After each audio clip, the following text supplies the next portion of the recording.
right above where you enter your chat.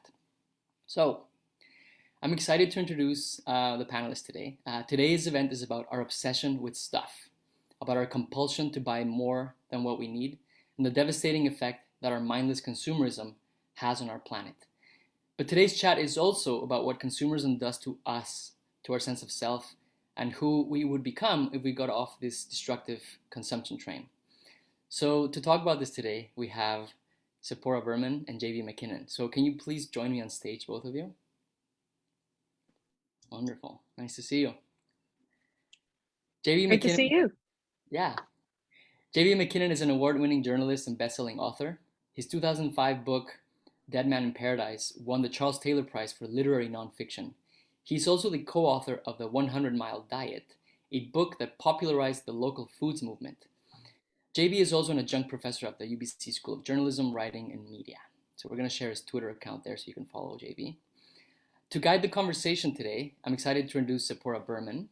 She's an adjunct professor of environmental studies at York University. She's also the international program director at Stand, and she's one of the 35 most influential women in British Columbia, according to BC Business Magazine. Tzeporah also wrote a book. It's called This Crazy Time, which is a memoir and a manifesto about environmental activism. We're also going to share Tzeporah's Twitter account so you can follow along. And that's it from me. Tzeporah, JB, thanks for being here, and take it away. Thank you. Great. Thanks so much to Jorge and to the Vancouver Public Library for having us. I am also on the unceded territory of the Squamish, Musqueam, and Tsleil-Waututh First Nations here in Vancouver, and super excited to be talking to you today, JB. This is I think at least for me, the third of your books that I have devoured and learned so much from. So really excited to dig in. I wanted to, well, let's start at the beginning. There's so much in this book, and you know, it'd be great if you could share with everyone, how did this book come together? You know, a bit of the origin story. I mean, you did a lot of traveling. You cover a lot of big ground. So tell us a little bit about your journey and starting it off. Yeah, the book's origins are really with two realizations that I had. One was that I've been doing writing about environmental topics and the natural world for a long time, and it didn't seem to matter what I was writing about. The problem, the root of the problem, always seemed to come back to consumption and consumerism, consumption of resources through the goods and products, or the goods and the services and the experiences that we consume. So that was one part of it. The other part of it was the realization that we'd kind of stopped talking about that aspect of it. It seemed like, you know, people talked a lot about consumption and consumerism in the 90s, and then it sort of went quiet. And I think the reason it went quiet is because we really did start to recognize that if we stop consuming, the economy doesn't do so well. So it just seemed like everyone was feeling like, well, we have to find some other way to deal with this. We can't just reduce consumption. And but you know, those two ideas seem to be pretty strongly in conflict for me. As I started to look at consumption more closely, I realized that at the turn of the millennium, it really did become the most important driver of environmental crises worldwide. So it surpassed population growth as, you know, as the biggest concern. How much each one of us consumes is now a bigger problem than how many of us there are. So I sat around and thought, well, how can we get past this dilemma? You know, planet needs us to stop shopping. The economy says we can't stop shopping. What are we going to do? And I settled on this idea of, well, let's just play it out. You know, why don't I run a thought experiment where I stop shopping, and then I go around and try and find situations around the world that have experienced some form, you know, talk to people or people in places that have undergone some kind of incident where shopping stops, talk to experts who can speculate in an informed way about what kinds of changes would occur, and play it out from day one through the weeks and the months and the years and ultimately the centuries to follow. I also thought it might be fun. I thought it might be fun to do. And how long did it take you to write the book? Well, from when I was first thinking, in some ways, I think I started writing the book, when I was about 9. It's been that long that I've been sort of thinking about consumption and consumerism. I worked at Adbusters for a while. When I was a teenager, I was really interested in some of Thoreau's writing about this topic. It's always just kind of connected with me. And it's always been really clear to me that it's such an important part of it's such an important cause of our environmental problems. So I really think we learn through stories, and I learned so much through a lot of the stories that you have in your book. I mean, I felt like I could, there's a bunch of times, in Finland and Ecuador, Namibia, where I felt like I was there, because you're so good at describing, the people and what you're experiencing. Take us there with you. Maybe Ecuador. Start with Ecuador. You had some interesting experiences in Ecuador. I did, yeah.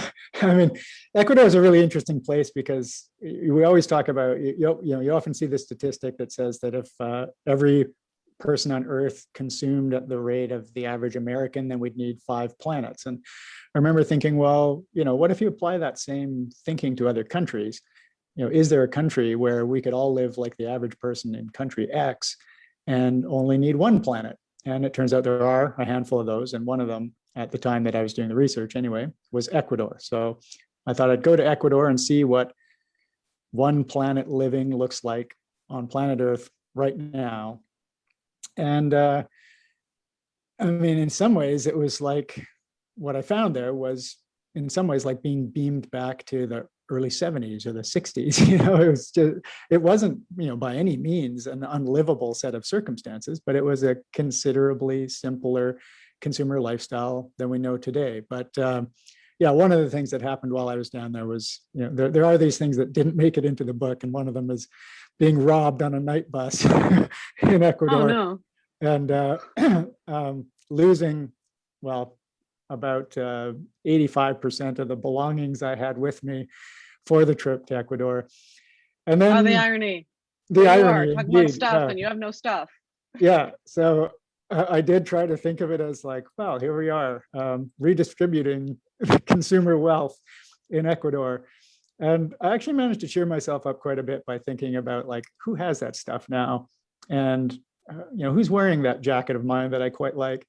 And how are they feeling about those, having access to these consumer goods that they otherwise wouldn't have?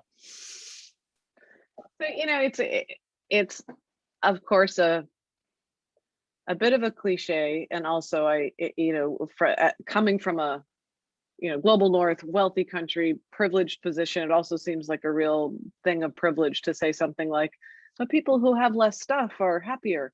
But it's in many of the places you visited, there was a direct correlation between how materialistic the place was and the society was and people's quality of life. I found that really fascinating. And actually, the funny thing about the Ecuador story is I had my own experience in Ecuador a couple of years ago. In the heart of the Amazon, I was working to stop oil drilling with some indigenous nations in the Amazon. And late one night, I was sitting with one of the elders, and he turned to me through 2 interpreters, because he only spoke Quechua, and said, so we've been studying your society, and I was wondering if you could explain your concept of wealth. And I see that it all surrounds this paper money you've created. And there was just this moment for me where I was like, I have no idea how to answer that question. And it kind of turns everything on its head. And I said, well, I can't really answer that question, but tell me, how do you define wealth here in Sarawak? And he said, it's very easy. It's a living forest that provides us our food and our water and our medicine, a strong community, and love. Those 3 things make you wealthy. And it was a real shift, huge shift moment for me around, how we define wealth and what that means. And there was a number of times in the book where you have that shift moment, where I think you talk about it as Yeah. intrinsic versus extrinsic values. Can you go there with us for a minute? Like, what did you find? Yeah. So really, it comes up in the research I did around materialism and the psychology of materialism, and the values that psychological values that we bring to the world. So extrinsic values are the ones that we're probably most familiar with, which are the ones, they depend on external approval, essentially. So being fashionable is, an easy example of that. You can like your clothes and you can like to express yourself, but ultimately the sense of being fashionable comes from other people letting you know that you are considered fashionable. It's an extrinsic value. An intrinsic value is something that gives you satisfaction regardless of whether or not other people approve of it. So having close relationships with dear friends, for example, it's satisfying whether or not people look at you and say, like, look at that person, they've got such great friends, that can be satisfying too, but it's not required. Having good friends is just inherently satisfying. So you have cultures that are more or less rich in these two different sets of values. And one of the things that I found really interesting about this was that it's not a question of, being like one culture is full of bad people who turn towards greedy values and another one doesn't. It really comes down to a question of time more than anything else. So in our culture, we invest a great deal of time in kind of an earn and spend cycle built around extrinsic values. And so we don't have the time. It's not that we're not interested in having close relationships with people we care about, or spending time in nature, or some of these other intrinsic values. We just happen to live in cultures that don't make a lot of time, don't allow us a lot of time for those sorts of values to be expressed. That's not how our culture is structured. Well, and on that note around time, right in the middle of you writing this book and doing this journey, we all end up locked down because of the global pandemic, and the world really does stop shopping. And time really did feel like it was slowing down. And so that it was like your experiment come to life a little bit. Like, what did you learn from that? From how the world responded to that, what we did, and it was, for me personally, it was a really badly timed experiment. But I nearly finished the book, and oddly enough, I had one research trip. I'd written most of the book. I had one research trip left that I wanted to make, and it was to China. And so as late as early February 2020, I was still organizing a trip to China, and then finally said, like, I don't think I'm gonna do this one. And then I watched this. I watched as the world stopped shopping. I mean, it was pretty extraordinary for me but then it pretty quickly became an opportunity to sort of test the ideas that I had developed in the book up to that point against what was happening in reality now with the pandemic. And some things were really extraordinary. Like, I had talked to psychologists about, well, if we turn our backs, if we kind of shut off access to consumer culture, how quickly would we turn towards intrinsic values? And the answer seemed to be, well, nobody really knows. I mean, there's no way to have figured that out. Turns out that we turned towards intrinsic values really quickly, right? We saw almost immediately people turn towards things like learning to bake bread, or investing in their physical health. One of the first things people did was find ways to connect with other people, to help them get through this on Zoom, by telephone, by whatever means they could. It was the most urgent priority for most people.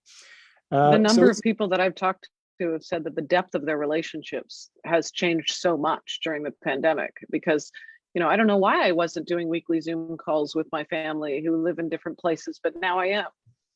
Yeah, and people, eventually a lot of parents began to feel overwhelmed and things like this, but there were particularly working parents who weren't having opportunities to spend a lot of time with their families and children, who suddenly had all kinds of opportunities to do so, and found it deeply satisfying at the start of the lockdowns. I think, we've forgotten some of that because there's been so much, the pandemic's gone on for so long at this point that it's become, really grinding.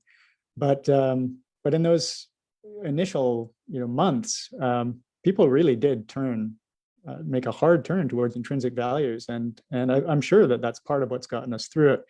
But then we also discovered that we weren't necessarily really good at intrinsic values, and that's another really interesting aspect of it, is that we're not that practiced. A lot of us are not that practiced at developing satisfying human relationships, or we're not satisfied to just make and savor a loaf of bread. We put it on Instagram, and it becomes a kind of a new form of competition and consumption, conspicuous consumption in its own way. So there was all of those sorts of interesting things. But then you also saw, of course, you slow down consumption, the sky turns blue. Animals come out of the woodwork and start to retake places that they haven't used for decades in some cases. Emissions plummet. The power of stopping consuming was just so phenomenally clear cut during those early lockdown weeks of the pandemic. So the global stats showed that there was a big drop in consumption right away. And did it ever go back? Like, are we back to regular levels of consumption now? Well, we are and we aren't. One thing that was interesting is that we shifted from, it was very difficult to access a lot of the services in particular that we had started to consume. So yeah, the consumption of products actually increased during the pandemic across the whole arc of the pandemic. Services went down, products went up. It's a consumer society. That's what we're used to doing, and we found new ways to do it. A lot of consumption went online. Rather than consuming some of the products and services we normally would, we consumed enormous amounts of viewable material online. We streamed like crazy. So very few of us just sat quietly with our thoughts. I guess I would say that. Well, that reminds me of a section in the book where you're talking about how sticky or not sticky the not consuming is. Like when we go through these moments of recessions or depressions or pandemic, and you can see the numbers stop, and people, there's data that shows that even though there's struggle, people's well-being in those moments stays the same or even gets better. So the lived experience of consuming less is that, there's a level. Obviously people need to have their basic needs met. But if that's true, then the lived experience in some of the places you visited, Finland, like the quality of life was better. People's lived experience was better. Yet we go back in the pandemic. It's hard to stay. It's like you mentioned something in your book around how we're not used to sitting quietly. We're not comfortable with sitting quietly. We're more comfortable with our busy, crazy schedules and our level of consumption. We already have some great questions coming in, and one of them is, so during the pandemic, if this was a more fulfilling, deeper relationship, slower, we got our time back, we're consuming less, why does consumption go back up? And that relates to some of your analysis around how sticky materialism is and advertising is, I think. Yeah, that was the really interesting thing, right? Was that, like I say, the baking of loaves of bread was a really interesting arc. It went from something that people were attracted to, found deeply satisfying, then it became kind of a competitive thing through social media, and then it disappeared because people had been turned off. In a sense, it had become a kind of a poison pill for us. It's very difficult to turn away from materialism and consumerism. It's what we grew up in. It's the water we swim in. There's pressure to do it. There's all kinds of powerful forces that are inclining us towards it. So it was, and as I said, we're not necessarily as good or as practiced at pursuing intrinsic values. So if we pursue them and, they're not, we're not succeeding at them as much as we would hope, then it's very, very easy to fall back into familiar patterns. And I think there was a lot of that happening. But I do also think something really important and transformative was happening during the pandemic. And yeah, you do see during these pandemics are particularly strange, though. I mean, that's another thing that I recognized was that if you want to dial down consumerism, then you want to dial up social contacts, social relationships. You want to deepen social relationships with community, relationships with the natural world. And we were limited in being able to do all of those things, right? The defining aspect, the defining struggle of the pandemic really, I think, has been being cut off from people we care about and being cut off from, even from human touch. So the pandemic was distinctly different from what I would picture as a shift towards a lower consuming society. But you do see in recessions and depressions in the past, one of the most distinctive elements, and this actually played out in the pandemic as well, is this tremendous relief from the social pressures of conspicuous consumption and status competition around possessions, wealth, and social status. So when you talk to people who went through that in Finland when it had a tremendous depression in the early 1990s, well, throughout much of the 1990s, that's what they turned to. They're just like, there was a great sense of relief around it. And I think people did experience that, relief from how they have to look every day, how they have to present themselves to the world. You see a lot of people still saying, on social media, well, when we get out of this pandemic, can we not have to wear these things, do our hair this way, invest so much effort into how we, and I mean, I think we'd like to hang on to that, but I can assure you it will be very, very difficult. It's really fascinating data in the section on Finland around suicides decreasing during the recession and the depression. Both that it felt to me like when you were describing what was happening during the depression in Finland, there was a common sense of purpose that people got. There was this loss of competing. Not having to compete, but also often in these situations, you have more cooperation, right? You have people working to help sustain each other. There's usually often in recessions and depressions, shows of wealth are uncooled in a sense. And we saw that again. We saw, I think it was David Geffen, driven off of Instagram because he put up an image of himself quarantining on his yacht in the Caribbean. I mean, that kind of image was not only acceptable, it was absolutely the norm. Just a few weeks earlier, the pandemic struck and suddenly it became considerably less tasteful to show off your wealth and show off your privilege.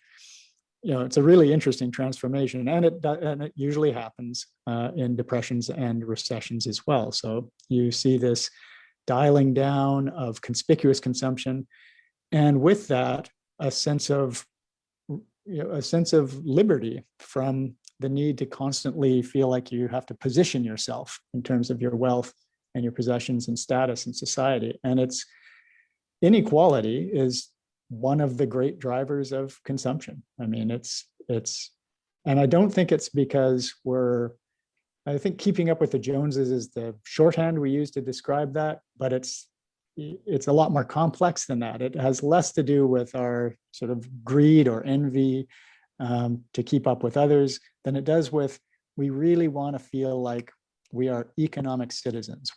We are living in the times that we're living in fully as anybody else. Torsten Jürgen, the guy who coined the term conspicuous consumption, called it, the complacency that we call self-respect. And I think that's it. There's we want to have this feeling that we have self-respect and that we are respected members of economic society. And it's harder to do that if you feel like there's all kinds of people stretched out in front of you with privileges and powers of consumption that you can't possibly access. Well, and if your governments are telling you that buying more stuff is part of what you need to do as a responsible citizen. I mean, you talk about the various moments in the book where there has been recessions or depressions, and governments have, you know, been out there saying, buy more stuff, let's go hit the malls. Yeah, I mean, in Japan, they gave out shopping coupons. You know, they were that direct. They just said, like, here's $200, go spend it at the malls. And that, I think, is, I mean, it just comes down to the fact that we have a system that's constructed around, its operating system is consumption. So it's very much the case that if we stop consuming, the system as we know it starts to fall apart.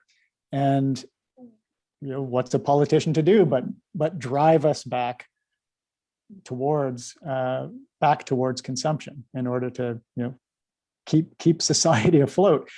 But, you know, that, I guess the other option is, well, you know, can't we start talking about ways to reorganize society so that that's not the only possible answer? Because, I mean, we simply cannot continue to consume more and more and more, every single citizen on the planet. It just makes the challenges in terms of dealing with ecological crises just far too high. Right. There was a point in the book where you talked about the experience during the pandemic and the kind of rise of, you know, stopping shopping, more focus and more time to be thoughtful, shift towards intrinsic values. And there was an academic that you talked to that was connecting the Black Lives Matter movement and the protests that were emerging during the pandemic to this kind of rise in intrinsic values. Yeah, I found that fascinating. Like, so we turn our attention to stuff that matters. Yeah, that's one of the fine, when they look at people who practice simple living, you know, people who practice voluntary simplicity, that's one of the things they find is that because they are less, because they invest less time in materialistic and consumeristic values and the pursuit of those values, they actually have more time to think about the bigger picture, to think about people other than themselves. And if that was happening, and it appeared to be happening, I mean, one of the things people talked about so much in the pandemic was this issue of time going weird, right? I mean, time starting to grow long and stretchy and, you know, sometimes fast and sometimes slow. I think that was our encounter with the different feeling that time has between extrinsic and intrinsic value time. And when we have that feeling of additional time that we're not committed to commuting, to earning money, to spending money, then we can turn our focus to these other issues. And that, I mean, no one can say for sure, but that very well may be a large part of why there's been such a reckoning on race, reckonings on a number of different issues during this pandemic period. So I'm going to thank you, everyone, for starting to put your questions in the Q&A function. That is awesome. We're going to start going to those questions shortly. But I want to just refocus us a little bit on, you've started to get there on the how. Because, you know, there is, let's talk about social relationships. You talked about, if we dial down consumerism, we also need to be dialing down social relationships and engagement, or else those moments when we stop shopping or shop less, the pressure to consume kicks back in, or because that's what we know. You know, we have this overdeveloped consumption muscle in today's society, and kind of an underdeveloped civil society engagement muscle, or and so how do we redevelop those muscles? You talked about being participants instead of consumers, and there is this lovely example of the shop in the UK in the borough. Can you tell folks about that?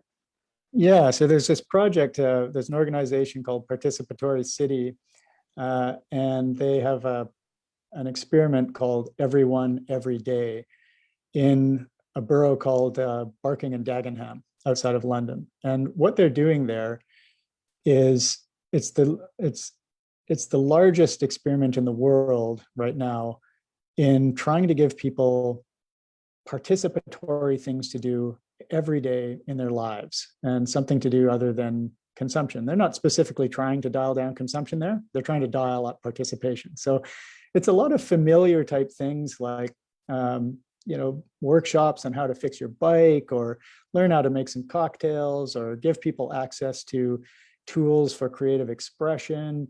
Come by and learn how to have backyard chickens. It's a lot of the kinds of things that are available in a lot of towns now, but at a very high density. So, they're trying to offer people many of these things every single day. So any day that you wake up in Barking and Dagenham right now, you can go down to what they call the shops, and there will be things going on that you can do for free with your neighbors, cook food, you name it.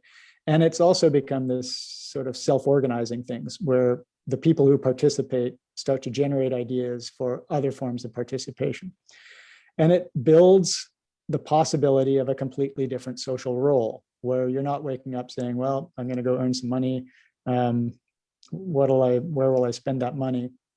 It offers this role of, I'm going to get up and I'm going to do things with my neighbors and in my neighborhood. There's so many options for me, and that's how I'm going to use my time. It's a really interesting thing, and it was one of the most moving experiences in terms of researching the book, was going and seeing, because Barking and Dagenham is outside of London, and it's not, by no means is it a wealthy community. So it really was where I woke up personally to the fact that, if you live in a consumer society and you don't earn a lot of money, then there's not a lot for you to do. We're not offering a lot to people who are excluded from the game. And in Barking and Dagenham now, there's a ton for those people to do, and it was just, I choked up watching people connect to their communities and find ways to participate when they had felt excluded for so long. The stories in your book are so moving, like all these individuals who had felt so isolated. Mm-hmm. And it's not rocket science. It's not like I'm going to take a class on how to be a participant in society. It's like, I just, learned how to break bread with my neighbor, and I learned how to fix my bike, and I, all of these things. It actually really reminded me of living in a small community, because I raised my kids on Cortez Island, and there aren't a lot of stores, like, and so you don't actually have those options. And so people come together all the time to offer things. It's what's going on at the hall is what you do, and the idea that you could do that in a busy city and start to connect with people, I think was really exciting. I was a little bit dismayed when I was reading some of the reviews of your book, that almost every single review I read went back to the individual. And I see some questions about, this is making me feel horrible. How do I do this and that? And I feel like, as a climate campaigner, I hear it all the time, which is, climate change is so overwhelming. I've turned away from it because I feel so guilty. I still drive a car. But ultimately, what we're talking about needing is system change, not just lifestyle change. It's not like, hey, you person. Of course, we all have to do what we need to do in our own lifestyle. But I learned a lot from your book, from, the guy in Toronto who does the modeling. Mm-hmm. on what would happen to the economy. And if government, dials up this tax or decreases that, or, later on you talk about advertising. If a government just constrained some advertising in this way, that could really change things. So while there is a piece around how much we all consume and what we do, there's also a piece around what is government supporting and lifting up, and what are they allowing?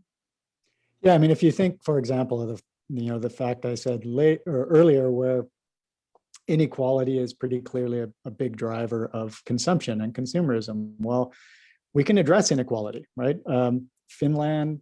I have the great example in the book of this woman who lived in New York. She was Finnish. She moved to New York. She worked there as a journalist, And then she returned to Finland because she just felt exhausted by the status competition and the conspicuous consumption race of her lifestyle in New York. And then she returned to Finland and she was just like, wow, like I'm back to a place where people's incomes are much on a much narrower bandwidth of equality. And she just said right away, she just felt all of that come off of her shoulders, basically. So we know that there's things we can do. I mean, we can certainly address inequality. A really obvious one, so many of us are driven crazy by the fact that the products we buy don't last. And before we know it, we have to buy replacements for those products. Well, we can solve those problems. There are changes we can make in the system that encourage companies to make longer lasting products. We can rebuild a portion of the economy that's dedicated to maintaining and repairing those products or recycling them. Well, and some governments are actually doing that around the planned obsolescence of products. I didn't realize, honestly. I mean, you kind of assume it's happening. Like, why doesn't my phone last for more than a year? And why can't I get my refrigerator fixed? And those, like, I'm old enough to remember when you bought a washing machine or a washer and dryer, you bought it for life. We had the same one growing up my entire lives. Now I'm an adult and mine broke recently this year and I was told by everyone, well, just get a new one because it would cost you more to fix it than it would just to get a new one. And that there are some countries who are now putting into place rules or laws for the EU. Companies can't plan for that. Yeah. France is one of the countries that said you cannot deliberately plan for your product to fail. I think there's a lot of footnoting around that. I mean, I think you can decide that your product will have a certain lifespan, but then you kind of have to make sure that the consumer understands that. But there's other solutions. Europe is talking about lifespan labeling. They're talking about reducing taxes on repair so that it does become more competitive to repair products. They're talking about laws that will require companies to make their products repairable because so many products are not now. This is just like the shift from products with short lifespans to products with longer lifespans is one of the clearest examples of how we can make changes in the system that allow us to consume less. And so we don't always have to be as individuals saying like, well, how long is this going to last? And, where was it made? And under how many, kilograms of carbon were burned? We can just know that we're living in a system where we can buy things and they're going to last longer, or we can look at the label and it tells us, and we know we can get it repaired, and we know we can get it recycled. I mean, that's a really simple thing. At the same time, that changes our relationship with products. So, it takes us to a deeper place in terms of our relationship with our material goods. And it raises even bigger questions around things like work, So if we are making fewer, better things, do we end up, we're buying fewer products. Does that mean there's less work to go around?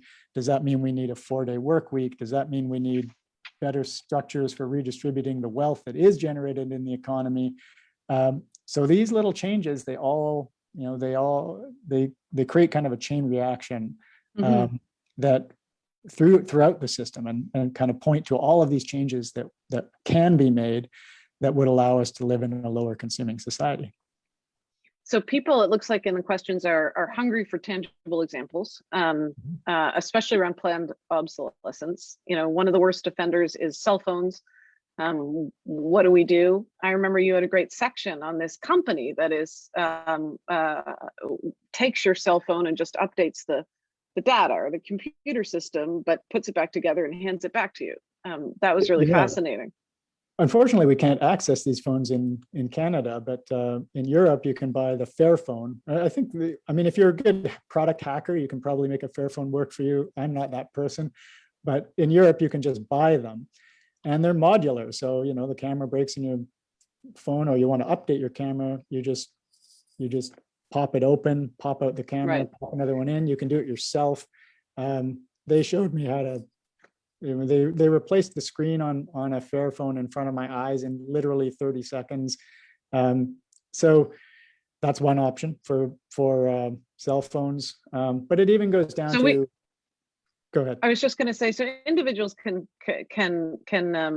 encourage companies to do that. I mean, there's no reason you can't write to a corporation and say, look, I want this service, but also our governments, right? Like we can have more laws that require either less waste or repairs, because there's the technology that exists in order to kind of use the resources that are already created, the clothing we already have, instead of growing more. You know, I've been horrified digging into the fashion industry's climate impact recently with Stand.Earth that I'm working with on their fashion campaign, to find out that there's this massive growth in polyester fibers, which is basically fracked fashion. It's fracked gas producing clothing. You talk about a great example in your book about this company that is actually melting down clothing and just producing new bolts of cloth. Yep. Yeah, it's a company called Warren again, and they figured out how to dissolve both cotton and they can dissolve cotton and reconstitute it as cellulose, which can then be made into fabrics. We already do it. And they can dissolve polyester and turn it back into a polyester pellet that can be spun back into polyester again. It's amazing. I mean, it's amazing. It's Let true, me it's sorry, true circular economy stuff, right? And yeah. It's I mean, the thing that it made me think was like, well, because I think people hear about sustainable fashion, and the one thing they feel about it, I think most people support the idea, but then they're like, doesn't clothing just become really boring then? And we can never, it doesn't ever change, and we can never express ourselves. And it's like, well, maybe where we end up is that we have a set of clothes that are, our basic foundation clothes, and they last longer than they do now. And then we've got this circular fashion stuff that kind of spins through and doesn't have too many environmental consequences and allows us to, still have a little piece of fast fashion. The trick with it, though, with circular products, is that the circle can't constantly grow either. So, so we can't just be, as long as we're satisfied with a limit, a somewhat limited number of clothes, then we're good. But if we just constantly want to have more and more and more and more clothes, then even circular products become a problem. So there's a bunch of questions around, people are excited about this round of ideas of participation, and a bunch of questions around that. So I'm just going to give you a couple at once, given our time, and then you can kind of go there. So there was one around, well, wait a minute, what about elderly folks who it might be a dangerous community, or they can't actually leave, their apartments. There's questions about whether or not you have thoughts about the kind of localized neighborhood social movements like the Buy Nothing Project, which is very active locally on Facebook. And then finally, there's a question about other the mutual aid societies that are popping up in communities taking care of neighbors, like during the pandemic, and specifically any thoughts, ideas, or critique on localized neighborhood social movements that you're seeing pop up. I'll jump back to the commentary about dangerous communities and things like that. So one of the things that really struck me in Barking and Dagenham was the way that elderly people were coming out of isolation through the participatory practices and feeling safer in their communities. So they were, they will be having street side potlucks and, just all kinds of community gatherings. And so people come out for those, they make connections, they feel safer in the streets because they know people on the streets. There was one of the situations where I choked up, in fact, was hearing this woman tell me about how she'd been walking down the street and she saw what she described as young hoodies, some tough young people coming down the street towards her, and she felt unsafe normally in that circumstance, and did in this case as well, but then recognized them from a community potluck that had been held. They said hello to her by name, she greeted them, and they passed by. And such a simple human moment, but you could see how powerful it was for her to go from fearful on her streets to feeling like she was in a neighborhood. I mean, I think there's just so much potential in building that kind of capacity and that kind of tone in our communities, and experiencing it and watching it and hearing people talk about it made me realize that, I could use that in my life. Like part of the reason that it made me, that I've responded to it so strongly, is that I don't know the people on my block. So I think that could really, I can feel how that would improve the quality of my life. As for these sort of localized social movements and mutual aid groups, that's not something that I've looked at very closely. I mean, I know the concept and I know some of what people are trying to do, and it sounds great, but I haven't participated in it. I haven't looked at it journalistically, and I'm always kind of hesitant to, certainly particularly to make any critiques about something that I haven't spent a lot of time on. Fair enough. Back to some of the research. One of our first questions today was a question about, is there not a better economic measure than GDP that we should be moving towards? That's chapter 6. I mean, growth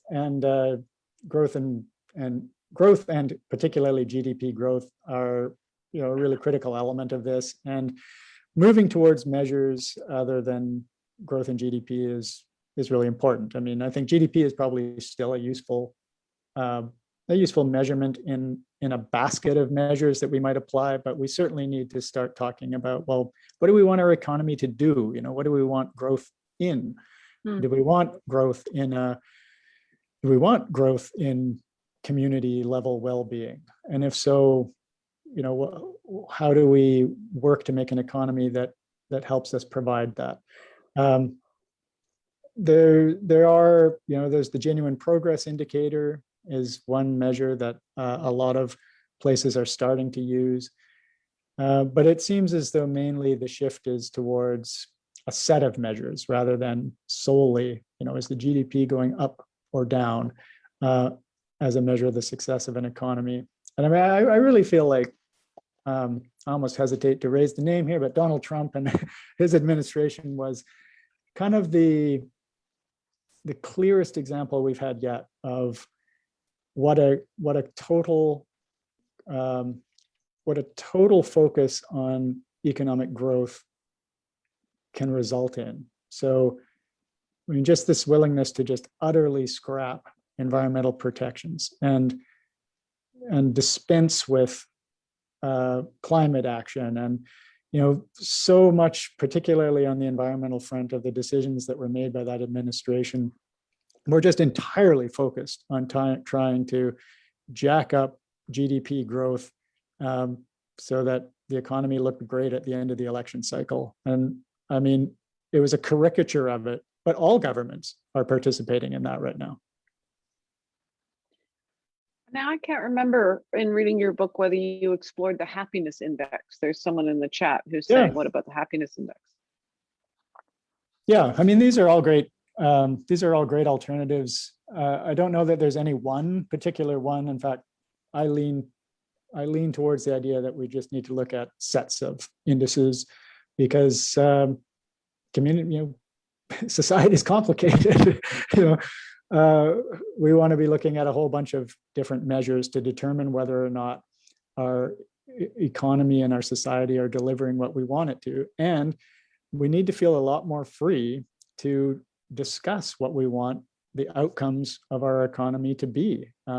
We should feel confident, I think, moving away from the idea that we can't do it if the economy doesn't grow.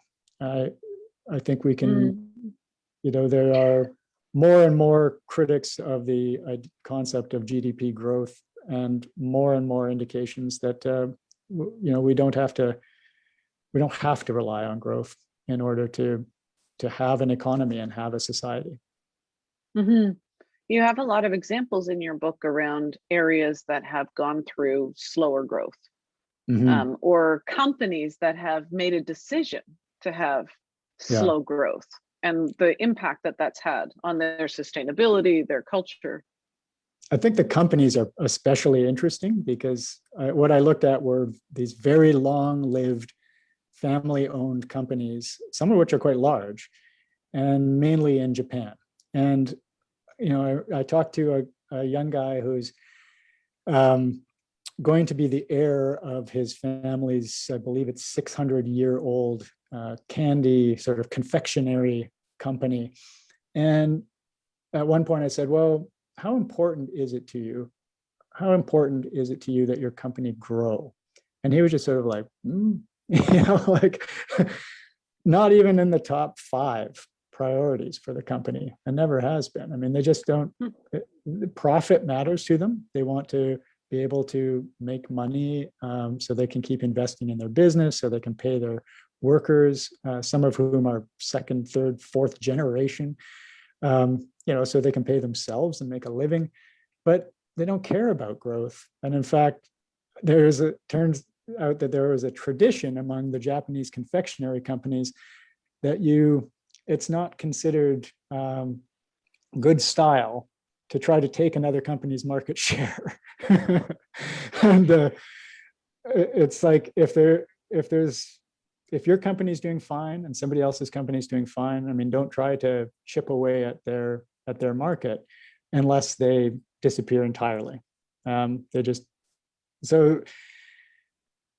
You have, when you start thinking about it, you start to look around and be like, well, so much of society is businesses that we don't expect to grow. We don't expect our dentist's office to grow. We don't expect a family-run business, restaurant in our neighborhood to grow, a shoe repair shop. Like there's all of these, there's an enormous part of our economy that doesn't grow. It's fine. It makes sense to us. It functions. It continues to function. Yeah, people make money. They make livings.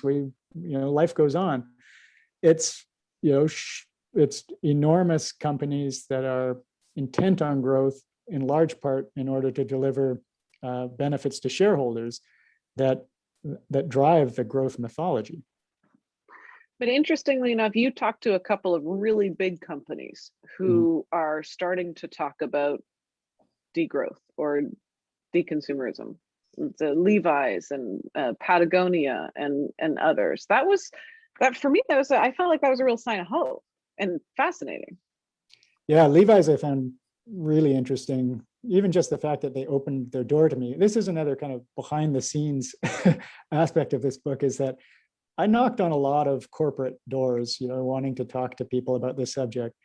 And it is cloak and dagger the way people respond to this. Like they're out there thinking about it. But I mean, I had a conversation with a guy who I can't say who he is and I can't say what company he worked for, but I can say it's large. And everyone here today would know of it.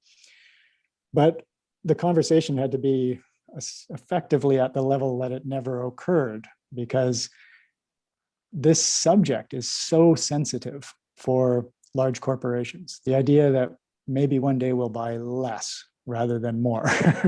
It's incredibly, I just found it fascinating. But Levi's, in an act of what I think is a kind of corporate courage, did talk to me about this and has thought about it. And then the pandemic came along, and now they are, as of, I believe it was March or April, they're posting on their website that they want, they're making this turn towards asking their customers to buy better, wear longer. So I do note they're not using the word less, but they are saying buy better. And their products are actually durable and last a bunch of years. So that does benefit them. It does. But there's reasons, like it makes sense for them in terms of their market, and they're not yet saying, well, we plan not to grow anymore. They definitely want to continue to grow. They're not like the Japanese confectionery companies that are going to, step back from claiming anybody else's market share.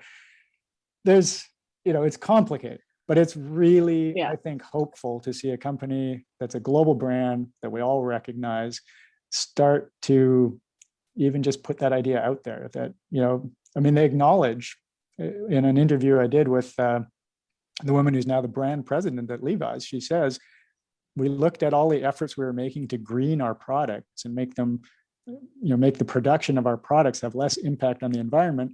We eventually concluded buying fewer things is the greenest thing you can do.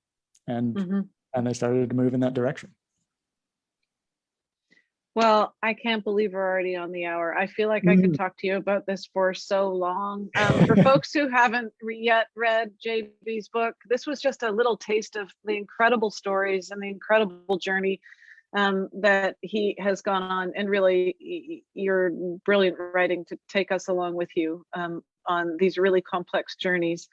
And I want to reinforce that, there's a lot of talk in the chat about oh, what can we do? And big box stores, Amazon, Costco, we could talk about that, I'm sure. And there's a lot to say, but what I really loved, and I think it's a great gift to all of us, that you've really pushed this conversation forward in the same way you did with 100 Mile Diet and a lot of your other books. And I think it's the beginning of policymakers really trying to think about what this means. How do we get more time and less stuff? So I think I'm going to say, on behalf of the hundreds of people watching and all of us here, thank you so much, JB, for all of your work and their thoughtfulness, and for joining us for this hour. And I will hand it over to Jorge. Thanks so much. Thank you so much, Tzeporah, JB, for this wonderful conversation. Thank you for navigating such a complex topic, and for the audience to asking so many great questions. And I love how you integrated all the conversations. Like, really, the audience, thank you so much for all the depth of the questions. Here's the book. It's beautiful. Go get it at your favorite independent bookstore. That's the only thing you're allowed to buy. Or you can join the very long list of holds at the Vancouver Library. So either or. Thank you for joining us. I'm going to ask you both to get off the stage so that I can do